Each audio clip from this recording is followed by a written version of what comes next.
Hello बच्चों, कैसे हो आप सब। आज हम स्टार्ट करेंगे क्लास 11 बायोलॉजी में chapter number 13 photosynthesis in higher plant का पार्ट थर्ड।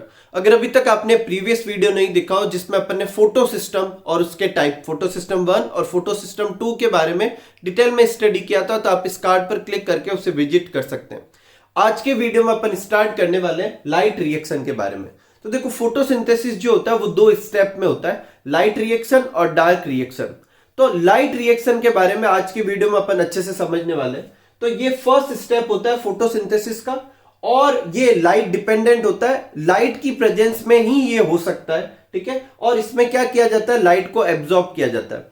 अब इस एब्जॉर्ब लाइट का करेंगे क्या, तो पहला काम तो करेंगे जो लाइट एब्जॉर्ब हो रखी है उसको अपन कन्वर्ट करेंगे किसके अंदर, केमिकल एनर्जी में। मतलब प्लांट क्या करते हैं, लाइट एनर्जी को एब्जॉर्ब करते हैं और उस एनर्जी को केमिकल एनर्जी में कन्वर्ट करते हैं, जो कि बेसिकली क्या होती है, एटीपी या फिर NADPH+। ठीक है, और ये NADPH+H+ को जो है अपने कुछ बुक में NADPH2 भी लिखा रहता है, NADPH भी लिखा रहता है। ठीक है, तो ये दो फॉर्म होती है जो अपनी क्या कहलाती है, केमिकल एनर्जी कहलाती है। तो प्लांट क्या करते हैं, एक काम तो क्या करते हैं, लाइट रिएक्शन में लाइट एनर्जी को एब्जॉर्ब करके ये केमिकल एनर्जी बना लेते हैं। और दूसरा काम क्या करते हैं, फोटोलाइसिस ऑफ वाटर करते हैं। क्या करते हैं, फोटोलाइसिस ऑफ वाटर, वाटर की स्प्लिटिंग करते हैं H और ऑक्सीजन के अंदर। ठीक है, तो ये दो काम जो है वो बेसिकली किस में होते हैं, लाइट रिएक्शन में होते हैं। और क्योंकि फोटोलाइसिस ऑफ वाटर होता है तो लाइट रिएक्शन में ही ऑक्सीजन जो होती है वो इवॉल्व होती है, और ये दोनों जो है ये फिर बाद में डार्क रिएक्शन में CO2 के रिडक्शन में क्या लिए जाएंगे, इस्तेमाल लिए जाएंगे। ठीक है, अब देखो आगे, in light reaction electrons are release from the reaction centre. अब क्या होगा, देखो आपने फोटो सिस्टम में, मैंने प्रीवियस वीडियो में आपको बताया था कि फोटो सिस्टम में क्या होता है, एक रिएक्शन सेंटर होता है और उसके चारों तरफ क्या होता है, LHC होता है, लाइट हार्वेस्टिंग कॉम्प्लेक्स, और वो सारी अपनी एनर्जी रिएक्शन सेंटर को दे देता है, जो कि कोई क्लोरोफिल A का एक मॉलिक्यूल होगा, और वो फिर क्या करता है, इलेक्ट्रॉन इमिट करता है। तो ये जो फोटो सिस्टम का जो रिएक्शन सेंटर होगा वो क्या करेगा, इलेक्ट्रॉन इमिट करेगा, और इन इलेक्ट्रॉन को डिफरेंट इलेक्ट्रॉन एक्सेप्टर जो है स्टेप बाय स्टेप क्या करते हैं, एक्सेप्ट करते हैं। स्टेप बाय स्टेप का मतलब है कि पहले एक जो होगा एक्सेप्टर वो एक्सेप्ट करेगा और फिर वो रिलीज कर देगा, मतलब अगले वाले को पास कर देगा। तो पहले तो वो इलेक्ट्रॉन लेंगे फिर वो इलेक्ट्रॉन रिलीज करेंगे। ठीक है, these electron acceptor form a electron transport system consisting of a cytochrome. देखो यहां पर इन फोटो सिस्टम से आगे देखो एक पूरी एक इलेक्ट्रॉन ट्रांसपोर्ट सिस्टम बनेगा जिसके अंदर साइटोक्रोम्स भी होंगे। ठीक है, और ये इलेक्ट्रॉन ट्रांसपोर्ट में क्या होगा कि हर मेंबर जो होगा पहले इलेक्ट्रॉन लेगा, जब वो इलेक्ट्रॉन लेगा तो उसका बेसिकली क्या होगा, रिडक्शन, फिर वो इलेक्ट्रॉन लूज कर देगा और अगले वाले को दे देगा, तो उसका क्या हो जाएगा, ऑक्सीडेशन। मतलब पहले रिडक्शन होगा फिर बाद में क्या होगा, ऑक्सीडेशन। तो एनसीईआरटी लिखती है the movement of electron is downhill, मतलब धीरे धीरे एनर्जी कम होती जाएगी, इसे अपन कहेंगे downhill. In term of an oxidation reduction, मतलब पहले क्या होगा, रिडक्शन, फिर हो रहा ऑक्सीडेशन, और अपन इसको क्या कह सकते हैं, रेडॉक्स रिएक्शन भी कह सकते हैं। तो इस तरीके से लाइट रिएक्शन में काम चलता है। अब इन सारी चीजों को अपन समझते हैं। देखो एक बार मैं फिर रिपीट कर रहा हूं, क्या होगा, रिएक्शन सेंटर जो होगा इलेक्ट्रॉन रिलीज करेगा, वो इलेक्ट्रॉन रिलीज बहुत सारे इलेक्ट्रॉन सिस्टम जो होगा उसके जो कंपोनेंट होंगे उससे होता हुआ गुजरेगा, और जो एनर्जी होगी धीरे धीरे कम होती जाएगी, और कुछ सर्टेन प्लेस पे उस एनर्जी को अपन कन्वर्ट करेंगे किसके फॉर्म में, एटीपी के फॉर्म में। और कैसे, ये सब अपन को समझना है। तो पहले अपन समझते हैं कि लाइट रिएक्शन होती कहां पर है। तो लाइट रिएक्शन जो होती है वो कहां होती है, ये जो पूरा एक ऐसे समझ लो थाइलेकॉइड है, थाइलेकॉइड की मेम्ब्रेन पे होती है। ये मैंने बनाया है फोटो सिस्टम सेकेंड और ये बनाया है फोटो सिस्टम फर्स्ट, और ये बीच में जो इलेक्ट्रॉन ट्रांसपोर्ट के कंपोनेंट होते हैं वो होते हैं। ठीक है, जब लाइट गिरती है तो लाइट दोनों पर एक साथ गिरती है, फोटो सिस्टम फर्स्ट सेकंड पे भी और फोटो सिस्टम फर्स्ट पे भी। ठीक है, जब लाइट गिरती है तो ये जो इनका रिएक्शन सेंटर जो होता है वो बेसिकली क्या करता है, इलेक्ट्रॉन इमिट करता है। यहां से भी इलेक्ट्रॉन इमिट होंगे, यहां से भी इलेक्ट्रॉन इमिट होंगे। अपन समझने के लिए यहां से समझना स्टार्ट करते हैं कि जब इलेक्ट्रॉन इमिट होते हैं तो ये क्या करते हैं, अपने प्राइमरी एक्सेप्टर जिसे क्या कहते हैं, फेरोडॉक्सिन रिड्यूसिंग सब्सटेंस, क्योंकि ये क्या करेगा, जब इलेक्ट्रॉन रिलीज करेगा तो वो इलेक्ट्रॉन कौन लेगा, फेरोडॉक्सिन लेगा, और फेरोडॉक्सिन इलेक्ट्रॉन लेगा तो उसका रिडक्शन होगा, क्योंकि इसका रिडक्शन कराने के लिए ये इलेक्ट्रॉन लूज कर रहा है, इसलिए इसे क्या कहते हैं, फेरोडॉक्सिन रिड्यूसिंग सब्सटेंस। बेसिकली ये एक आयरन सल्फर प्रोटीन होती है, ठीक है। तो यहां से इलेक्ट्रॉन रिलीज हुए, प्राइमरी एक्सेप्टर ने लिए, फिर यहां से इलेक्ट्रॉन गए फेरोडॉक्सिन के पास। अब फेरोडॉक्सिन क्या करता है, इन दो इलेक्ट्रॉन को जो होता है NADP प्लस को दे देता है। किसको दे देता है, NADP प्लस। देखो NADP प्लस लिखने का मतलब है इसमें पहले से एक इलेक्ट्रॉन की डेफिशिएंसी है, और ऊपर से ये क्या करता है, आसपास से 2H प्लस लेता है। आसपास बोले तो थाइलेकोइड के आसपास क्या होता है, स्ट्रोमा, वहां से 2H प्लस लेता है। अब H प्लस के पास भी पहले से इलेक्ट्रॉन की कमी है, और यहाँ कितने H प्लस है, 2H प्लस, लेकिन इलेक्ट्रॉन कितने आ रहे हैं, 2। तो यहाँ टोटल 3 इलेक्ट्रॉन की कमी है, जबकि आ कितने रहे, 2। तो अपन देखो NADP, एक इलेक्ट्रॉन ने इस P प्लस को P में कन्वर्ट कर दिया, ऐसे समझते हैं अपन। और H प्लस जो आ रहे हैं, 2 आ रहे हैं, तो एक इलेक्ट्रॉन ले लेगा तो H, और दूसरा H प्लस के फॉर्म में रहेगा, तो वो किस में कन्वर्ट हो गया, NADPH प्लस H प्लस में कन्वर्ट हो गया, ठीक है। अब जैसे ही ये काम होगा तो इसके इलेक्ट्रॉन जो इसने रिलीज किए थे वो तो यहाँ यूटिलाइज हो गए। तो यहां पर ये जो फोटो सिस्टम है, इसमें रिएक्शन सेंटर में या इस फोटो सिस्टम में इलेक्ट्रॉन की कमी हो गई। अब ऐसे तो लाइट तो ऊपर से गिरती जाएगी, और लाइट गिरती जाएगी, ये इलेक्ट्रॉन रिलीज करता जाएगा, और इलेक्ट्रॉन आगे यूटिलाइज होते जाएंगे, तो धीरे धीरे यहां पर क्या होगा, इलेक्ट्रॉन की डेफिशिएंसी हो जाएगी। तो ऐसा नहीं हो सकता, ये तो चलता ही रहता है हमेशा, तो कुछ ना कुछ होगा। तो इसकी इलेक्ट्रॉन की डेफिशिएंसी को पूरा करता है ये। इसके ऊपर भी तो लाइट गिर रही थी, तो ये भी लाइट इमिट करता है, तो ये इलेक्ट्रॉन इमिट करता है, तो वो इलेक्ट्रॉन इसका प्राइमरी एक्सेप्टर जो कि बेसिकली क्या होता है, फियोफाइटिन, वो ले लेता है। फिर ये फियोफाइटिन से इलेक्ट्रॉन कहां जाते हैं, प्लास्टोक्यूनॉन के पास, प्लास्टोक्यूनॉन से जाते हैं साइटोक्रोम B6F के पास, फिर इससे जाते हैं प्लास्टोसाइनिन के पास, और प्लास्टोसाइनिन से होते हुए P700 बोले तो रिएक्शन सेंटर के पास आ जाते हैं, किसके, फोटो सिस्टम फर्स्ट के रिएक्शन सेंटर के पास आ जाते हैं। तो इसके इलेक्ट्रॉन यहां यूटिलाइज हो गए, और इसकी डेफिशिएंसी को पूरा करने के लिए इलेक्ट्रॉन यहां से यहां पर आ गए। और ये पूरा जो बीच में ये एक इलेक्ट्रॉन ट्रांसपोर्ट सिस्टम हो गया, जो साइटोक्रोम से होता हुआ होता है, ठीक है। लेकिन इसमें भी तो इलेक्ट्रॉन की डेफिशिएंसी होगी, उसको कौन पूरा करेगा, तो इसको पूरा करता है, जब सनलाइट गिरती है तो लाइट रिएक्शन में सिर्फ केमिकल एनर्जी नहीं बनती, साथ में क्या होता है, फोटोलाइसिस ऑफ वाटर भी होता है। तो वाटर H2O का फोटोलाइसिस होगा, और उससे H2 मतलब 2 हाइड्रोजन 2 H प्लस में कन्वर्ट हो जाएंगे, 2 इलेक्ट्रॉन रिलीज करेंगे, साथ में हाफ O2 रिलीज करेंगे। अब ये हाफ O2 तो यहां से रिलीज हो जाएगी, अपन कहते हैं ना फोटोसिंथेसिस में ऑक्सीजन इवॉल्व होती है, तो यहां से। और ये 2 इलेक्ट्रॉन जो है, ये 2 इलेक्ट्रॉन कौन ले लेगा, ये PS सेकंड का रिएक्शन सेंटर ले लेगा, और अपनी इलेक्ट्रॉन की डेफिशिएंसी को क्या करेगा, पूरा करेगा, ठीक है। और ये 2 H प्लस या ल्यूमन में रहेंगे, ठीक है। एक और चीज, यहां पर जब ये इलेक्ट्रॉन ऐसे जाते हैं तो उस समय साइटोक्रोम B6 से जब इलेक्ट्रॉन ट्रांसफर होता है तो वहां पर क्या होता है, ATP बनती है। अब ये कैसे बनती है, इसको अपन आज ही के वीडियो में अच्छे से देखेंगे। तो ये एक तरीके का आपको ओवरव्यू हुआ कि लाइट रिएक्शन में होता क्या है। लाइट रिएक्शन में क्या होता है, फोटो सिस्टम का रिएक्शन सेंटर जो होता है इलेक्ट्रॉन रिलीज करता है, फिर वो डिफरेंट कैरियर से होते हुए आगे की तरफ क्या करता है, मूव करता है। और इस दौरान NADPH H प्लस बनता है, ATP बनता है जो कि केमिकल एनर्जी है, और साथ में क्या होती है, वाटर का फोटोलाइसिस होता है, जिससे क्या बनता है, हाफ O2 बनता है, मतलब ऑक्सीजन इवॉल्व होती है। अब ये जो चीज हो रही है ये 2 तरीके से हो सकती है। एक जैसे मैंने अभी समझाया, एक कभी कभी क्या होता है कि लाइट ऐसी गिरती है जो जिसपे मतलब देखो ये P680 है, मान लो P680 मतलब क्या होता है, इसकी जो एब्जॉर्प्शन पीक होगी वो 680 नैनोमीटर पे आती है। तो अगर 680 नैनोमीटर से ऊपर की वेवलेंथ की लाइट गिर रही है तो सिर्फ ये काम करेगा। ऐसे केस में अगर ये इलेक्ट्रॉन रिलीज करता है और फेरोडॉक्सिन के पास जाता है और फेरोडॉक्सिन अपने 2 इलेक्ट्रॉन इसको दे देता है, तो यहां पर अगर ये 2 इलेक्ट्रॉन काम में ले लेंगे तो फिर इसकी डेफिशिएंसी को पूरा कौन करेगा, क्योंकि ये तो इलेक्ट्रॉन रिलीज करेगा नहीं 680 नैनोमीटर से ऊपर की वेवलेंथ पे, तो काम कैसे चलेगा। तो ऐसे केस में ये क्या हो सकता है, इलेक्ट्रॉन डेफिशिएंट हो सकता है और धीरे धीरे इलेक्ट्रॉन निकलते जाएंगे तो ये तो खराब हो जाएगा।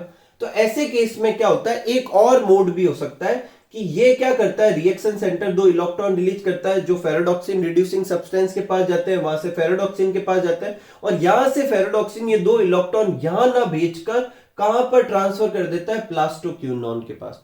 और फिर प्लास्टोक्यूनॉन साइटोक्रोम B6F फिर PC से होते हुए वापस आ जाते हैं, तो घूम के इसके इलेक्ट्रॉन वापस इसी के पास आ जाएंगे। तो ये जो पूरा ट्रांसपोर्ट सिस्टम है ये दो तरीके से हो सकता है। एक और चीज, जब ये दूसरा वाला राउंड भी होगा तो इसमें भी बीच में एटीपी बनेंगे। हालांकि ये दूसरे वाले मोड में NADPH H+ नहीं बनेगा और फोटोलाइसिस ऑफ वाटर नहीं होगा, लेकिन एटीपी जरूर बनेगा। तो चाहे वो पहला वाला राउट देखे या पाथ देखे या दूसरा वाला देखे, दोनों में एटीपी जरूर बन रही है। और एटीपी बनने के प्रोसेस को कहते हैं फॉस्फोराइलेशन, जिसमें एडिनोसिन डाई न्यूक्लियोटाइड फॉस्फेट पे एक इनऑर्गेनिक फॉस्फेट जोड़ा जाता है जिससे एटीपी बनता है। और ये एटीपी बनने का प्रोसीजर जो होता है वो दो तरीके से होता है लिविंग ऑर्गेनिज्म में। एक तो होता है ऑक्सीडेटिव फॉस्फोराइलेशन, जिसमें एनर्जी फूड के ऑक्सीडेशन से आती है, और एक फोटोफॉस्फोराइलेशन जिसमें एनर्जी जो होती है सनलाइट से आती है। ऑक्सीडेटिव फॉस्फोराइलेशन होता है माइटोकॉन्ड्रिया में, और फोटोफॉस्फोराइलेशन होता है क्लोरोप्लास्ट में, जो कि यहां पर होगा। तो यहां पर चाहे यहां से होते हुए इलेक्ट्रॉन जाकर NADPH बने, चाहे ये वाला पाथ ले या चाहे ये वाला जो घूम के आ रहा पाथ ये ले, दोनों ही पाथ में एटीपी बन रहे हैं, इसलिए इन दोनों पाथ को क्या कहेंगे, फोटोफॉस्फोराइलेशन कहेंगे। और ये फोटोफॉस्फोराइलेशन दो तरीके से हो सकता है, साइक्लिक और नॉन साइक्लिक। जब मैंने सेकंड वाला बताया था, जब इलेक्ट्रॉन यहां से रिलीज होते हैं इसके पास जाते हैं, फिर फेराडॉक्सिन के पास जाते हैं, फिर PQ के पास जाते हैं, फिर घूम के वापस यहां आते हैं, तो ये तो पूरा एक सर्कल बन गया। इसे तो कहेंगे साइक्लिक फोटोफॉस्फोराइलेशन। और दूसरा वाला कौन सा था जो स्टार्ट में देखा था, यहां से इलेक्ट्रॉन रिलीज होते हैं इसके पास जाते हैं, फिर इसके पास, फिर इसके पास, फिर इधर से इलेक्ट्रॉन जो रिलीज होते हैं फेराडॉक्सिन के पास जाते हैं, फिर फेराडॉक्सिन से NADPH H+ बन जाते हैं, मतलब ये इलेक्ट्रॉन यूटिलाइज हो गए, वापस नहीं आए। और फिर इनकी इलेक्ट्रॉन डेफिशिएंसी को पूरा करने के लिए जो वाटर जो होता है वो क्या करता है, फोटोलाइसिस शो करता है, उससे जो दो इलेक्ट्रॉन आते हैं वो मिलते हैं। तो इसमें इलेक्ट्रॉन घूम के वापस नहीं आए, इस वाले को क्या कहेंगे, नॉन साइक्लिक। क्या कहेंगे, नॉन साइक्लिक। तो फॉस्फोराइलेशन और स्पेशली अभी कौन सा करेंगे, फोटोफॉस्फोराइलेशन जो है वो दो तरीके से हो सकता है, साइक्लिक और नॉन साइक्लिक।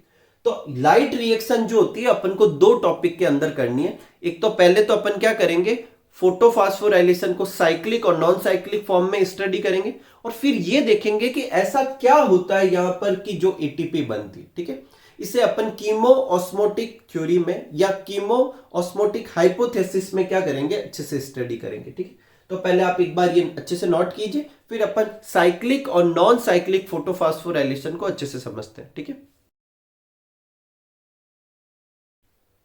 तो आगे बढ़ते हैं और लेते हैं नॉन साइक्लिक फोटोफॉस्फोराइलेशन। फॉस्फोराइलेशन मतलब एटीपी बनना, और फोटोफॉस्फोराइलेशन मतलब लाइट की प्रेजेंस में लाइट एनर्जी को यूटिलाइज करके एटीपी बनना। और नॉन साइक्लिक को अपन को समझना है। तो देखो अभी जो अपन ने प्रोसीजर पढ़ा उसको एक बार वापस रिवाइज करते हैं, और जब भी आपको एग्जाम में दे नॉन साइक्लिक फोटोफॉस्फोराइलेशन तो ये भी आप वापस बता। तो देखो अपन कहां थे, थाइलेकोइड की मेम्ब्रेन पे थे, ये अपने PS सेकंड है और ये क्या है, PS फर्स्ट। ठीक है, तो क्या होगा, दोनों पे लाइट गिरेगी, यहां पर भी लाइट एनर्जी गिरेगी। ठीक है, ये अपने लाइट एनर्जी दोनों पे गिर रही, इस पे भी गिर रही, इस पे भी गिर रही, जिससे इलेक्ट्रॉन रिलीज होंगे। यहां से जो इलेक्ट्रॉन रिलीज होंगे वो फेराडॉक्सिन रिड्यूसिंग सब्सटेंस के पास जाएंगे, और यहां से इलेक्ट्रॉन जो रिलीज होंगे वो फियोफाइटिन के पास जाएंगे। फियोफाइटिन से ये इलेक्ट्रॉन प्लास्टोक्यूनॉन के पास, प्लास्टोक्यूनॉन से साइटोक्रोम B6 के पास, फिर साइटोक्रोम F के पास, फिर प्लास्टोसाइनिन के पास, और यहां से ये चले जाएंगे इस वाले रिएक्शन सेंटर के पास। और इस रिएक्शन सेंटर की इलेक्ट्रॉन तो निकल चुके थे, तो इसकी इलेक्ट्रॉन की जो वो डेफिशिएंसी थी वो पूरी हो गई। और इससे जो इलेक्ट्रॉन निकले थे वो फेराडॉक्सिन रिड्यूसिंग सब्सटेंस, जो कि PS फर्स्ट का प्राइमरी इलेक्ट्रॉन एक्सेप्टर है, उसके पास जाते हैं। और वहां से इलेक्ट्रॉन कहां जाते हैं, फेराडॉक्सिन के पास। और फेराडॉक्सिन से ये दो इलेक्ट्रॉन NADP+ ले लेता है, और साथ में 2 H+ भी लेता है आसपास स्ट्रोमा से, और क्या बनाता है, NADPH H+ बनाता है। और ये काम होता है NADP रिडक्टेज एंजाइम की प्रेजेंस में।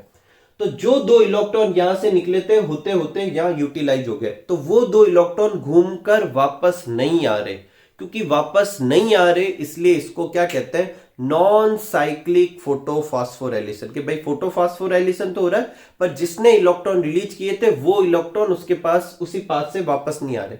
तो फिर इसकी इलेक्ट्रॉन की डेफिशिएंसी को पूरा कौन करेगा, वाटर का क्या होगा, फोटोलाइसिस होगा, ये वाटर स्प्लिटिंग कॉम्प्लेक्स, जिसे ऑक्सीजन इवॉल्विंग कॉम्प्लेक्स कहते हैं क्योंकि इसमें ऑक्सीजन भी निकलेगी, ये एक कॉम्प्लेक्स होता है जो फोटोसिस्टम सेकंड से एसोसिएट होता है। और वहां पर क्या होता है, वाटर का फोटोलाइसिस होगा, ऑक्सीजन बनेगी, 2 H+ बनेंगे, 2 इलेक्ट्रॉन रिलीज होंगे, वो 2 इलेक्ट्रॉन रिलीज इसकी इलेक्ट्रॉन डेफिशिएंसी को पूरा करते हैं, और इससे जो 2 इलेक्ट्रॉन रिलीज होते हैं उसकी डेफिशिएंसी को ये जो 2 इलेक्ट्रॉन आ रहे हैं वो पूरा करते हैं। तो type of photophosphorylation in which electron release from PS second, electron PS second से रिलीज होते हैं, are taken by PS first ले लेता है, and don't get back to PS second, और वो इलेक्ट्रॉन वापस पीएस सेकंड में नहीं आ रहे, मतलब जहां से स्टार्ट किया था वहां पर वापस नहीं आ रहे, hence it is known as non cyclic photophosphorylation. NCERT में एक लाइन लिखी हुई है कि in this both photo system work in series, इसमें दोनों फोटो सिस्टम काम करते हैं, फर्स्ट पीएस सेकंड, पहले पीएस सेकंड और फिर पीएस फर्स्ट, ऐसा एनसीईआरटी लिखती है। लेकिन एक चीज में आप कंफ्यूज नहीं होना, इलेक्ट्रॉन दोनों पे, सॉरी लाइट एनर्जी दोनों पे साथ गिरती है, दोनों से इलेक्ट्रॉन एक साथ ही इमिट होते हैं, ठीक है। अब इन सब की फुल फॉर्म क्या है वो मैंने यहां लिख दिया है, पीएचई फियोफाइटिन होता है जो कि फोटो सिस्टम सेकंड का प्राइमरी इलेक्ट्रॉन एक्सेप्टर होता है, पीक्यू क्या होता है, प्लास्टोक्यूनॉन, साइटोक्रोम B6 बी और एफ, पीसी क्या होता है, प्लास्टोसाइनिन, एफआरएस क्या होता है, फेरोडॉक्सिन रिड्यूसिंग सब्सटेंस, जो फोटो सिस्टम फर्स्ट का क्या होता है, ये देखो ये कौन सा है, PS1 है, ठीक है, और ये कौन सा है, PS सेकंड है, ठीक है। तो यहां से जो इलेक्ट्रॉन रिलीज होते हैं वो फेरोडॉक्सिन रिड्यूसिंग सब्सटेंस के पास जाते हैं, और एफडी क्या होता है, फेरोडॉक्सिन। इन सब की फुल फॉर्म भी लिखती। एक और चीज अच्छे से सुनना मेरी बात, एनसीईआरटी में एक और ऐसा डायग्राम दे रखा है, और क्या कह रखा है, ध्यान से सुनना एनसीईआरटी की लाइन, कि if we arrange all the carriers, ये जितने भी कैरियर्स है, देखो जनरली तो ऐसे अरेंज है, ऑलमोस्ट लीनियरली अरेंज है, लेकिन अगर इनको sequence of redox potential scale पे अरेंज किया जाए तो एक जेड शेप का स्ट्रक्चर बनता है। देखो ये जेड शेप का स्ट्रक्चर बन रहा है, इसी वजह से नॉन साइक्लिक फोटोफॉस्फोराइलेशन को जेड स्कीम भी कहते हैं। मेरी बात ध्यान से सुनना, जो नॉन साइक्लिक फोटोफॉस्फोराइलेशन होता है वो जेड शेप में नहीं होता, ये देखो जेड शेप नहीं है, लेकिन अगर इन सारे कैरियर्स को मैं रेडॉक्स पोटेंशियल की स्केल पे अरेंज करूं, ठीक है, कि भाई अलग अलग, देखो रेडॉक्स पोटेंशियल की स्केल को पहले समझने से पहले आप ऐसे समझो कि जिसका रेडॉक्स पोटेंशियल ज्यादा होता है उसके पास एनर्जी क्या होती है, कम होती है, आप ऐसे समझ लो। तो देखो मैंने यहां पर लाइन बना दी कि यहां पर मैं लो एनर्जी को डिनोट कर रहा हूं, यहां पर मैं हाई एनर्जी को, इसका मतलब यहां पर हाई रेडॉक्स पोटेंशियल को डिनोट कर रहा हूं या लो रेडॉक्स पोटेंशियल को डिनोट कर रहा हूं। तो अगर मैं इस स्केल के ऊपर कि भाई जो नीचे बना रहा हूं उसके पास एनर्जी कम है, रेडॉक्स पोटेंशियल ज्यादा है, ऊपर जो बना रहा हूं उसके पास एनर्जी ज्यादा है, रेडॉक्स पोटेंशियल कम है, और इसको डिनोट करते हुए हर एक को लिखूं कि भाई पहले फोटो सिस्टम सेकेंड, फिर पीक्यू को, फिर साइटोक्रोम B6 वगैरह को, फिर फोटो सिस्टम फर्स्ट, और फिर ये फेरोडॉक्सिन वगैरह, इन सबको डिनोट करूं तो एक जेड शेप बन रहा है। और क्योंकि ये जेड शेप बन रहा है इसलिए जेड स्कीम कहते हैं। मतलब जेड शेप कब बनेगा, जब इसे अपन रेडॉक्स पोटेंशियल स्केल पे ड्रॉ करेंगे तो बनेगा, ऐसा नहीं होता कि ये इसी फॉर्म में होता है, ठीक है, ये चीज याद रखना। ये सीक्वेंस तो वही रहता है लेकिन ये सीक्वेंस तो लीनियर जैसा है, मतलब देखो एक के आगे एक है लगभग। ये जेड शेप जब बनेगा जब रेडॉक्स पोटेंशियल स्केल पे अपन इसको ड्रॉ करेंगे। अब मेरी बात ध्यान सुनना, इसको वापस एक बार अच्छे से समझते हैं। देखो ये फोटो सिस्टम सेकंड था, इसके ऊपर लाइट गिरी, लाइट गिरने से पहले इसके पास एनर्जी कम थी तो लो एनर्जी, जैसे ही लाइट एनर्जी गिरी इसके पास एनर्जी आएगी, ये इलेक्ट्रॉन रिलीज करेगा, वो इलेक्ट्रॉन ज्यादा एनर्जी के होंगे तो इसलिए अपन ऊपर बना दिए। और फिर वो इलेक्ट्रॉन एक्सेप्टर, जो फोटो सिस्टम सेकंड का इलेक्ट्रॉन एक्सेप्टर होगा वो उसे रिसीव करेगा, जो कि कौन सा है, फियोफाइटिन। एनसीईआरटी में इन दोनों के ऊपर देखो लिखा हुआ पीएस सेकंड, इसका मतलब फोटो सिस्टम सेकंड का ही पार्ट होता है। एलएचसी मतलब light harvesting complex, reaction centre और इलेक्ट्रॉन एक्सेप्टर सब मिलकर फोटो सिस्टम बनाते हैं। तो यहां से ये इलेक्ट्रॉन देखो डाउन हिल जा रहे हैं, नीचे की तरफ एनर्जी लूज करते हुए जाएंगे। यहां से ये इलेक्ट्रॉन किसके पास जाएंगे, इलेक्ट्रॉन ट्रांसपोर्ट सिस्टम, जिसमें क्या क्या आता है, पीक्यू, साइटोक्रोम B6, फिर पीसी, और फिर ये कहां चले जाते हैं, फोटो सिस्टम फर्स्ट के पास चले जाते हैं। फोटो सिस्टम फर्स्ट पे जब यहां लाइट गिरी थी उसी समय फोटो सिस्टम फर्स्ट पे भी गिरी होगी और उसने तो 2 इलेक्ट्रॉन रिलीज कर दिए थे, तो ये इलेक्ट्रॉन आने से इसको अपनी इलेक्ट्रॉन मिल चुके हैं वापस, ठीक है। और फिर ये इलेक्ट्रॉन जो यहां से रिलीज हुए थे वो इसके फोटोसिस्टम फर्स्ट का जो इलेक्ट्रॉन एक्सेप्टर होता है फेरेडॉक्सिन रिड्यूसिंग सब्सटेंस उसने लिए और वो 2 इलेक्ट्रॉन फेरेडॉक्सिन को दिए। फेरेडॉक्सिन ने अपने 2 इलेक्ट्रॉन 2H प्लस और NADP प्लस को NADPHH प्लस में कन्वर्ट कर दिया। तो यहां तो अपने बन गई क्या NADPHH प्लस बन गया और इस इलेक्ट्रॉन ट्रांसपोर्ट में क्या बन जाएगा ADP जो होगी उसके ऊपर इनऑर्गेनिक फॉस्फेट जुड़ेगा और क्या बन जाएगा ATP बन जाएगा। ठीक है, एक यहाँ फोटोसिस्टम सेकंड जो था यहाँ पे फोटोसिस्टम सेकंड के साथ कौन जुड़ा होता है लाइट हार्वेस्टिंग कॉम्प्लेक्स जुड़ा होता है। साथ में एक क्या होता है ऑक्सीजन इवॉल्विंग कॉम्प्लेक्स भी जुड़ा होता है जो क्या करता है H2O को फोटोलाइसिस कराता है जिससे क्या क्या बनता है 2H प्लस बनते हैं 2 इलेक्ट्रॉन बनते हैं और साथ में क्या निकलती है हाफ O2 निकलती है। ठीक है, तो ये अपना पूरा क्या है नॉन साइक्लिक फोटोफॉस्फोराइलेशन। इसके कुछ की पॉइंट लेते हैं। पहला नॉन साइक्लिक फोटोफॉस्फोराइलेशन में ATP और NADPHH प्लस बनते हैं मतलब केमिकल एनर्जी के दोनों फॉर्म बनते हैं। ये इसमें फोटोलाइसिस ऑफ वाटर भी हो रहा है जबकि जब साइक्लिक पढ़ेंगे तो उसमें फोटोलाइसिस ऑफ वाटर भी नहीं होगा और सिर्फ ATP बनेंगे। दूसरा ये जो है ग्रेनल थाइलेकॉइड में होता है। तो देखो मैंने आपको थाइलेकॉइड 2 बताए थे ग्रेनल और स्ट्रोमा लेमिली जिसके स्ट्रोमा थाइलेकॉइड भी कहते हैं। स्ट्रोमा थाइलेकॉइड पे सिर्फ PS1 होता है जबकि ग्रेनल थाइलेकॉइड में PS1 और PS2 दोनों होते हैं और नॉन साइक्लिक चलने के लिए दोनों की रिक्वायरमेंट होती है। तो वो तो स्ट्रोमा थाइलेकॉइड या स्ट्रोमा लेमिली के पास है नहीं, उसके पास तो सिर्फ फोटोसिस्टम 1 है तो वहां पर नॉन साइक्लिक फोटोफॉस्फोराइलेशन नहीं हो सकता। तो ये सिर्फ कहां होता है ग्रेनल थाइलेकॉइड में होता है। ठीक है, तो आप इसे एक बार अच्छे से नोट कीजिए फिर अपन साइक्लिक फोटोफॉस्फोराइलेशन को अच्छे से समझते हैं। ठीक है, तो अब अपन लेते हैं साइक्लिक फोटोफॉस्फोराइलेशन। तो देखो अभी तक अपन ने क्या किया है नॉन साइक्लिक फोटोफॉस्फोराइलेशन किया जिसमें जो इलेक्ट्रॉन रिलीज होते हैं वो घूमकर वापस उसके पास नहीं आते, वो NADPHH प्लस बनाने में क्या कर लिए जाते हैं यूटिलाइज कर लिए जाते हैं। अब अपन दूसरा मोड देखते हैं। तो देखो इसमें क्या होता है सिर्फ फोटोसिस्टम फर्स्ट पार्टिसिपेट करता है। Type of photophosphorylation in electron release from PS1 return back उसमें वापस आ जाते हैं। तो जहां से वो निकलते हैं घूमकर वापस उसी के पास आ जाते हैं इसलिए इसको क्या कहते हैं साइक्लिक फोटोफॉस्फोराइलेशन कहते हैं। अब देखो इसमें होता क्या है तो पहले तो आपको ये समझना ये होता कहां पर है।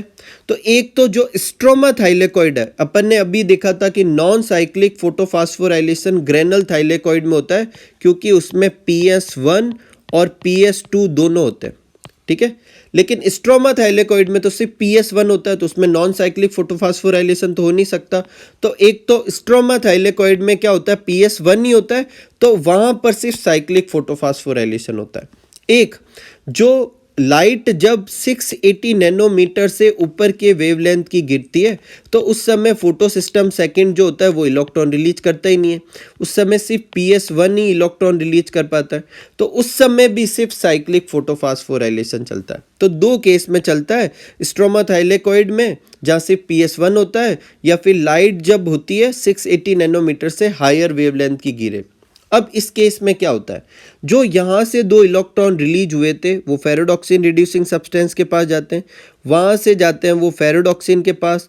अगर यहाँ से ये NADPHH प्लस के पास NADP प्लस के पास चले जाएंगे तो इन 2 इलेक्ट्रॉन को अब इन 2 इलेक्ट्रॉन की डेफिशिएंसी को पूरा कौन करेगा क्योंकि PS1 तो या तो है नहीं PS सेकंड या तो है नहीं या फिर वो काम नहीं कर रहा जो भी है। तो फिर ये क्या करता है ऐसे केस में PS फर्स्ट क्या करता है जो 2 इलेक्ट्रॉन यहाँ से रिलीज होते हैं फेरेडॉक्सिन के पास जाते हैं, वहाँ से ये फेरेडॉक्सिन से 2 इलेक्ट्रॉन को कहाँ पर भेज देता है PQ के पास।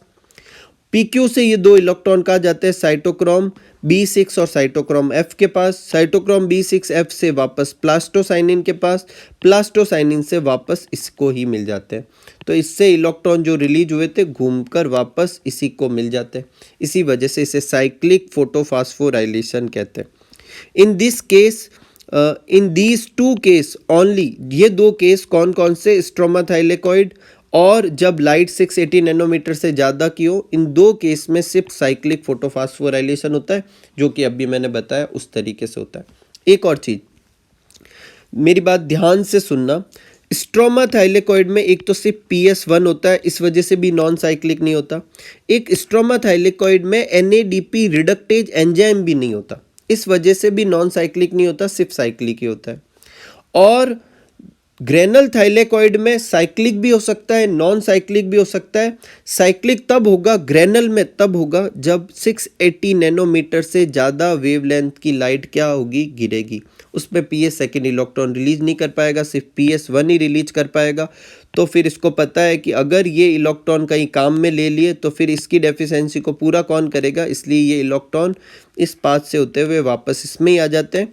फ़ायदा क्या होगा इसको चलाने का, इसमें फोटोलाइसिस ऑफ वाटर नहीं हो पाएगा, इसमें NADPH+ नहीं बन पाएंगे, लेकिन ATP तो बन सकते हैं ना, तो ATP बनते रहेंगे। ठीक है, तो अगर अपन साइक्लिक जो फोटोफॉस्फोराइलेशन है उसके पाथ को भी अगर रेडॉक्स पोटेंशियल स्केल पे ड्रॉ करें तो कुछ इस तरीके का डायग्राम आएगा। ये भी अपने NCERT बुक में दे रखा है कि भाई 2 इलेक्ट्रॉन आ रहे हैं और ये 2 इलेक्ट्रॉन जो है फोटो सिस्टम फर्स्ट के रिएक्शन सेंटर पे गिरते हैं और वो कितने इलेक्ट्रॉन रिलीज करता है, वो 2 इलेक्ट्रॉन रिलीज करता है। और ये 2 इलेक्ट्रॉन कौन एक्सेप्ट करेगा, इसका जो प्राइमरी एक्सेप्टर होगा फेरोडॉक्सिन रिड्यूसिंग सब्सटेंस, वो एक्सेप्ट करेगा। और फिर इससे होते हुए ये 2 इलेक्ट्रॉन ट्रांसपोर्ट सिस्टम से होते हुए वापस इसमें ही आ जाते हैं। ये अपन यहाँ पर भी लिख देते हैं 2 इलेक्ट्रॉन, यहाँ पर भी लिख देते हैं 2 इलेक्ट्रॉन, वापस इसी के अंदर आ जाते हैं। और क्योंकि इससे निकले हुए इलेक्ट्रॉन घूम के वापस इसी में आ रहे, इसको साइक्लिक कहते हैं। और फायदा क्या होता है कि इसमें ATP बन जाती है। ठीक है, तो ये भी आप एक साथ में बना सकते हैं। अब देखो, जो साइक्लिक फोटोफॉस्फोराइलेशन है उसमें सिर्फ PS1 पार्टिसिपेट करता है। और क्योंकि PS1 तो ग्रेनल और स्ट्रोमा दोनों थाइलेकॉइड पे होता है, तो ये दोनों में हो सकता है। इसमें सिर्फ ATP बनते हैं, NADPH+ नहीं बनते, फोटोलाइसिस ऑफ वाटर नहीं होता और ऑक्सीजन का प्रोडक्शन भी नहीं होता। तो अब आप साइक्लिक और नॉन साइक्लिक में क्या कर सकते हैं, डिफरेंस लिख सकते हैं। किस किस के बीच में, साइक्लिक और नॉन साइक्लिक के बीच में। ये आपका होमवर्क रहेगा, आप इनमें डिफरेंस लिखना। एक तो क्या लिख सकते हैं कि नॉन साइक्लिक में PS1 और PS सेकेंड दोनों यूज हो सकते हैं, जबकि साइक्लिक में सिर्फ PS1 पार्टिसिपेट करता है। नॉन साइक्लिक जो है सिर्फ ग्रेनल थाइलेकॉइड में होता है, जबकि ये दोनों ग्रेनल और स्ट्रोमा दोनों थाइलेकॉइड में होता है। नॉन साइक्लिक में ATP और NADPH+ दोनों बनते हैं, जबकि यहाँ सिर्फ ATP बनता है। नॉन साइक्लिक में फोटोलाइसिस ऑफ वाटर जो होता है वो होता है और ऑक्सीजन इवॉल्व होती है, या दोनों ही काम नहीं होते। नॉन साइक्लिक में जो इलेक्ट्रॉन रिलीज होते हैं वो यूज हो जाते हैं, घूमकर वापस नहीं आते, जबकि साइक्लिक में यहाँ से जो 2 इलेक्ट्रॉन रिलीज होते हैं वो घूमते हुए वापस इसी के पास आ जाते हैं। ठीक है, अब देखो एक और चीज़ समझते हैं अपन कि 2 तरह के थाइलेकॉइड है, ग्रेनल थाइलेकॉइड और स्ट्रोमा थाइलेकॉइड। ग्रेनल थाइलेकॉइड में PS1 और PS सेकेंड दोनों होते हैं, जबकि स्ट्रोमा थाइलेकॉइड के पास सिर्फ PS1 होता है। ग्रेनल थाइलेकॉइड में जब लाइट 680 नैनोमीटर से नीचे की गिरती है तो उस समय PS1 भी काम करता है, PS सेकेंड भी काम करता है और इस समय नॉन साइक्लिक फोटोफॉस्फोराइलेशन परफॉर्म होता है। लेकिन जब 680 नैनोमीटर से कम की लाइट स्ट्रोमा थाइलेकॉइड पे गिरती है तो वो नॉन साइक्लिक फोटोफॉस्फोराइलेशन नहीं चला सकता। क्यों? क्योंकि उसके लिए तो दोनों फोटो सिस्टम चाहिए होते हैं और इसके पास तो सिर्फ एक ही होता है। तो ये उस समय भी कौन सा करता है, साइक्लिक फोटोफॉस्फोराइलेशन ही चलाता है। जब लाइट 680 नैनोमीटर से ज़्यादा की गिरती है तो उस समय ग्रेनल थाइलेकॉइड में PS1 PS सेकेंड दोनों होते हैं, लेकिन ये तो काम नहीं करता, तो सिर्फ PS1 ही काम करता है और ऐसे केस में सिर्फ साइक्लिक फोटोफॉस्फोराइलेशन होता है। और स्ट्रोमा थाइलेकॉइड में उस समय भी साइक्लिक फोटोफॉस्फोराइलेशन नहीं होता है। तो ओवरऑल देखा जाए ग्रेनल थाइलेकॉइड में नॉन साइक्लिक और साइक्लिक दोनों होते हैं, स्ट्रोमा में सिर्फ साइक्लिक होता है। और यहाँ स्ट्रोमा में सिर्फ साइक्लिक होने के 2 कारण हैं, एक तो इसके पास PS सेकेंड नहीं होता, एक इसके पास NADP रिडक्टेज एंजाइम भी नहीं होता। ठीक है, तो स्ट्रोमा थाइलेकॉइड के पास ये दोनों नहीं होते, तो ये जो इलेक्ट्रॉन रिलीज करता है वो NADP+ के पास तो जाते नहीं है, तो फिर घूम कर वापस इसी के पास आ जाते हैं, PS1 से रिलीज होकर PS1 के पास ही आ जाते हैं। इसीलिए स्ट्रोमा थाइलेकॉइड में हमेशा सिर्फ साइक्लिक फोटोफॉस्फोराइलेशन होता है, जबकि ग्रेनल में साइक्लिक और नॉन साइक्लिक दोनों हो सकते हैं। ये कंडीशन पे डिपेंड करेंगे कि लाइट कैसे वेवलेंथ की गिर रही है। ठीक है, तो आगे बढ़ते हैं और नेक्स्ट लेते हैं कीमो ऑस्मोटिक हाइपोथेसिस। तो पहले अपनी ये NCERT की हेडिंग को अच्छे से समझते हैं। देखो ये हेडिंग बेसिकली क्या है, chemiosmotic hypothesis explain how ATP synthesize in chloroplast. अभी अपन ने साइक्लिक नॉन साइक्लिक दोनों देखा, अपन ने देखा इलेक्ट्रॉन ट्रांसफर हो रहे हैं, एक जगह अपन ने लिख दिया कि ADP plus inorganic phosphate ATP में कन्वर्ट हो जाएगा, लेकिन वो सब होगा कैसे, उसको ये कीमो ऑस्मोटिक हाइपोथेसिस एक्सप्लेन करता है। अब ये कह रहा है कि ATP synthesis is linked to development of proton gradient across a membrane. ये कह रहा है एटीपी सिंथेसिस तब होता है जब एक प्रोटॉन ग्रेडियंट डेवलप होता है। प्रोटॉन ग्रेडियंट का मतलब एक तरफ प्रोटॉन ज्यादा होने चाहिए, बोले तो H प्लस ज्यादा हो जाने चाहिए, और एक तरफ H प्लस कम होना चाहिए, और ये अक्रॉस द मेम्ब्रेन होना चाहिए। मेम्ब्रेन के एक तरफ H प्लस ज्यादा होने चाहिए, दूसरी तरफ H प्लस क्या होने चाहिए, कम होने चाहिए, और इस प्रोटॉन ग्रेडियंट की वजह से क्या होगा, एटीपी बनेगी। तो ये सब कैसे होगा, पहले अपन उसको समझते हैं। तो देखो ये थाइलेकोइड की अपन मेम्ब्रेन लेते हैं, ये अपना फोटो सिस्टम सेकेंड है, ये फोटो सिस्टम फर्स्ट है, ये बीच में PQ, साइटोक्रोम B6 F, और ये अपना PC, ये फेरोडॉक्सिन, ठीक है, ये सब अपन ने बना दी। अब अच्छे से समझते देखो, जब लाइट इनके ऊपर गिरती है तो यहां से दो इलेक्ट्रॉन रिलीज होते हैं फोटो सिस्टम सेकेंड के रिएक्शन सेंटर से, वो फियोफाइटिन के पास जाते हैं, ये अपन पहले भी पढ़ चुके हैं। फिर वो दो इलेक्ट्रॉन PQ के पास जाते हैं, ये भी अपन पढ़ चुके हैं, लेकिन जो अपन ने नहीं पढ़ा था वो ध्यान से सुनना। PQ से दो इलेक्ट्रॉन साइटोक्रोम B6F के पास जाते हैं, उसके बीच में कुछ होता है। देखो PQ जो होता है खाली दो इलेक्ट्रॉन एक्सेप्ट नहीं करता, ये सिर्फ इलेक्ट्रॉन एक्सेप्टर नहीं होता, ये प्रोटॉन एक्सेप्टर भी होता है। तो इसको दो H प्लस भी चाहिए, तो ये क्या करता है, बाहर की तरफ थाइलेकोइड के बाहर क्या होता है, स्ट्रोमा, और ये थाइलेकोइड के अंदर क्या है, ल्यूमन। ये अपन क्या बना रहे हैं, थाइलेकोइड की मेम्ब्रेन जो कि फॉस्फोलिपिड की बनी होती है। तो ये क्या करता है, दो H प्लस भी बाहर से लेता है, दो H प्लस दो इलेक्ट्रॉन, इसका मतलब H के दो एटम हो गए, वो PQ पे जुड़ते हैं और क्या बनाते हैं, PQH2 बनाते हैं। तो मतलब इसने सिर्फ दो इलेक्ट्रॉन नहीं लिए थे, स्ट्रोमा से दो H प्लस भी खींचे। और ये इतना ही नहीं करता, आगे भी कुछ करेगा। जब ये अपने इलेक्ट्रॉन रिलीज करता है साइटोक्रोम B6 और F के पास में, तो साइटोक्रोम B6F को सिर्फ इलेक्ट्रॉन चाहिए, उसे H प्लस नहीं चाहिए। तो वो क्या करता है कि दो इलेक्ट्रॉन तो ले लेता है, और H प्लस जो बनते हैं, जो ऊपर से लिए थे, वो H प्लस को ये ल्यूमन में डाल देता है। तो अपन ऐसा समझ सकते हैं कि यहां से जब इलेक्ट्रॉन ट्रांसपोर्ट हो रहे थे तो H प्लस ऊपर से स्ट्रोमा से कहां आ गए, ल्यूमन में आ गए। इस पूरे फ्लो में क्या हुआ, नेट अपन अगर मोटा मोटा ऊपर से समझे तो स्ट्रोमा से H प्लस कहां आ चुके हैं, ल्यूमन में आ चुके हैं। जितनी बार इलेक्ट्रॉन यहां से होकर गुजरेगा उतनी बार स्ट्रोमा से H प्लस कहां आएंगे, या प्रोटॉन कहां से आ जाएंगे, स्ट्रोमा से कहां आ जाएंगे, ल्यूमन में आ जाएंगे। कोई तकलीफ नहीं। आगे आप सब जानते हैं ये दो इलेक्ट्रॉन PC के पास जाएंगे, फिर जो फोटो सिस्टम फर्स्ट का जो रिएक्शन सेंटर है उसके पास जाएंगे, यहां से निकले हुए इलेक्ट्रॉन जो है फेराडॉक्सिन रिड्यूसिंग सब्सटेंस के पास जाते हैं, फिर वो फेराडॉक्सिन के पास जाते हैं, वह NADP प्लस को जो है NADPH प्लस में कन्वर्ट कर दिया जाता है। ये कन्वर्ट करने के लिए दो H प्लस और लेंगे, तो ये भी स्ट्रोमा से क्या करता है, H प्लस को लेता है और उसे यूटिलाइज कर लेता है। ये काम किसके ऊपर होता है, NADP रिडक्टेज एंजाइम की प्रेजेंस में होता है। एक और, इसके दो इलेक्ट्रॉन थे, ये तो घूमते हुए इससे मिल गए, इस वाले पाथ से मिल गए, ये अभी अपन पढ़ चुके हैं। और इसके दो इलेक्ट्रॉन कहां से लाते हैं, ये भी अपन ने पढ़ चुके हैं कि एक ऑक्सीजन इवॉल्विंग कॉम्प्लेक्स होता है, ठीक है, जो फोटोलाइसिस कराता है वाटर की, और उससे क्या होगा, वाटर का फोटोलाइसिस होगा, उससे दो H प्लस बनेंगे, ऑक्सीजन बनेगी, दो इलेक्ट्रॉन बनेंगे। ये दो इलेक्ट्रॉन ये ले लेगा, तो इसकी वो जो दो इलेक्ट्रॉन की डेफिशिएंसी थी वो पूरी हो जाएगी, ऑक्सीजन रिलीज हो जाएगी। लेकिन H प्लस कहां जाएंगे, वो अपन ने नहीं देखा, वो H प्लस भी यहां आ जाते हैं। तो प्रोटॉन से रिलेटेड यहां तीन प्रोसेस हो रहे हैं और वो एक ग्रेडियंट बनाते हैं। पहला प्रोसेस हो रहा है कि जब यहां से गुजर रहा था इलेक्ट्रॉन तो H प्लस स्ट्रोमा से ल्यूमन में आ गए, इससे स्ट्रोमा में H प्लस कम हो गए, ल्यूमन में H प्लस बढ़ गए, पहला point.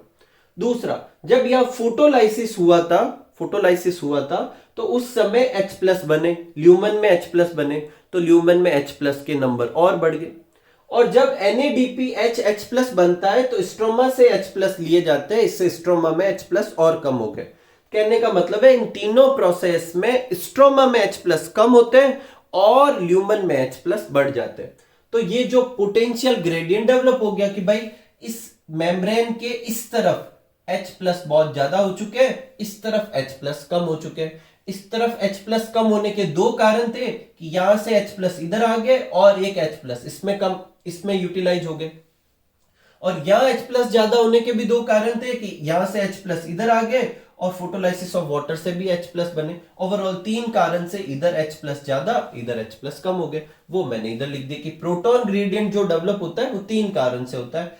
H plus produce by photolysis of water in lumen. Lumen में क्या होता है, फोटोलाइसिस ऑफ वाटर होता है जिससे H प्लस बनता है।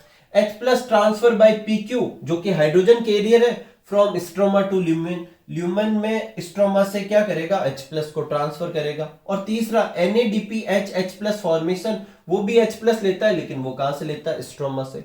और इन तीनों काम से क्या होता है, all these process create H plus gradient, एक H प्लस ग्रेडियंट बनाता है जिसका मतलब यहां हाई H प्लस या लो H प्लस। ठीक है, हाई H प्लस इन ल्यूमन, लो H प्लस इन स्ट्रोमा। यहां तक कोई तकलीफ नहीं। अब ये जो ग्रेडियंट होगा ये तोड़ा जाएगा। ग्रेडियंट तोड़ना मतलब वापस ये सेटलमेंट करना है, बराबर जैसा पहला था वैसा करना है। अब ये करने के लिए यहां से H प्लस को बाहर जाना होगा, लेकिन H प्लस जो होता है वो एक आयनिक स्पीसीज है, वो या फॉस्फोलिपिड की मेम्ब्रेन से होकर नहीं जा सकता। क्यों नहीं जा सकता, क्योंकि फॉस्फोलिपिड की मेम्ब्रेन तो जो होती है वो ऐसे आयनिक कंपाउंड को बाहर जाने नहीं देगी। तब क्या करें, तो यहां पर देखो इसकी थाइलेकोइड की मेम्ब्रेन पे दो पार्टिकल होते हैं जिसे CF0 और CF1 कहते हैं। देखो एक तो मैंने बताया था आपको सेल वाले चैप्टर में, एक तो क्या होता है माइटोकॉन्ड्रिया की मेम्ब्रेन पे होते हैं, ऑक्सीसोम होते हैं, वह F0 और F1 पार्टिकल होते हैं। ये क्लोरोप्लास्ट के लिए, इसलिए क्लोरोप्लास्ट F0 और क्लोरोप्लास्ट F1 कर दिए अपन ने। ठीक है, अब जो ये CF0 जो है ये बेसिकली क्या करता है, एक पाथ प्रोवाइड कराता है जिससे होकर H प्लस कहां जा सकते हैं, बाहर जा सकते हैं, डिफ्यूज हो सकते हैं, इसके अंदर से जा सकते हैं, ये चैनल रास्ता अवेलेबल करवाता है। अब यहां से जो CF0 वाला जो पार्ट है वो तो मेम्ब्रेन के अंदर एम्बेडेड होता है, और ये वाला जो ऊपर वाला मॉलिक्यूल है ये बाहर है, मेम्ब्रेन की सरफेस पे स्ट्रोमा की तरफ है, ऐसा समझ सकते हैं। तो जब H प्लस यहां से यहां बाहर जाएंगे तो जो इसका फ्लो होगा वो फ्लो जो होता है CF1 में चेंजेस लाता है, और ये एक एंजाइम को एक्टिवेट करता है जिसे कहते हैं ATP सिंथेटेज, और वो एंजाइम क्या करता है ADP प्लस IP को किस में कन्वर्ट करता है, ATP में।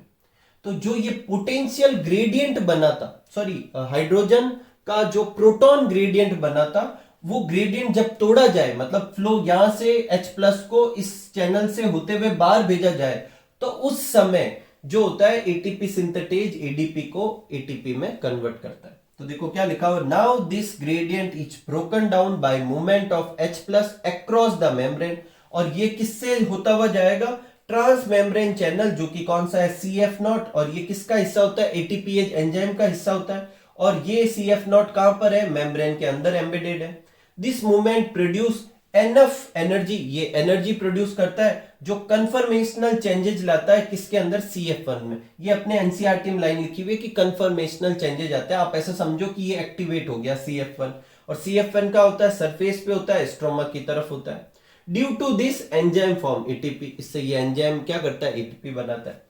तो ATPase जो है वो एक चैनल देता है जिससे प्रोटॉन जो होते हैं डिफ्यूज बैक होते हैं, मतलब वापस बाहर की तरफ जाने लगते हैं, जिससे वापस सेटलमेंट होता है, और ये जो होता है, ये जो रिलीज होगा, ये जो ट्रांसफर होगा, ये एक्टिवेट करता है एंजाइम को, और वो एंजाइम क्या कराता है, ATP बनाता है। तो ये अपने कीमो ऑस्मोटिक हाइपोथेसिस था, जो हाइपोथेसिस ये कहती है कि इन तीन कारणों की वजह से ल्यूमन में H प्लस ज्यादा हो जाते हैं, स्ट्रोमा में H प्लस कम हो जाता है, फिर ल्यूमन से वो H प्लस जब बाहर जाते हैं तो जाने का एक ही रास्ता होता है, यहां से वो जब जाते हैं तो CF0 से जैसे ही वो डिफ्यूज होते हैं तो बहुत एनर्जी जनरेट होती है उनकी फ्लो की वजह से, वो CF1 में क्या करता है, कन्फर्मेशनल चेंजेस लाते हैं जिससे एंजाइम एक्टिवेट होता है, और वो ADP से ATP में कन्वर्ट कर देता है, और एनर्जी जो होती है वो ATP के फॉर्म में क्या रहती है, स्टोर रहती है। ठीक है, तो ये अपना था कीमो ऑस्मोटिक हाइपोथेसिस, और ये सब कुछ था अपने लाइट रिएक्शन के बारे में। तो आज की वीडियो में अपने लाइट रिएक्शन के बारे में स्टडी किया, ये देखा कि उसे फोटोफॉस्फोराइलेशन के हिसाब से पढ़ाया जाता है, वो दो तरीके से होता है, साइक्लिक और नॉन साइक्लिक, और ATP बनने का कीमो ऑस्मोटिक हाइपोथेसिस अपन ने समझा। अब लाइट रिएक्शन के एंड तक आते आते अपन क्या क्या बना चुके हैं, NADPH H प्लस बना चुके हैं और ATP बना चुके हैं। अब इनका अपन करेंगे क्या, इनको डार्क रिएक्शन में यूटिलाइज करेंगे अपन। तो क्या यूज करेंगे, प्लांट इसे यूटिलाइज करेंगे। अब वो क्या करते हैं, इसे कैसे यूज करते हैं, वो अपन डार्क रिएक्शन में देखेंगे, जो कि अपन नेक्स्ट वीडियो में करने वाले। तब तक आप इसे अच्छे से नोट कीजिए, खूब सारा हार्डवर्क कीजिए, खूब खुश रहिए, खूब मस्त रहिए। Thank you for watching.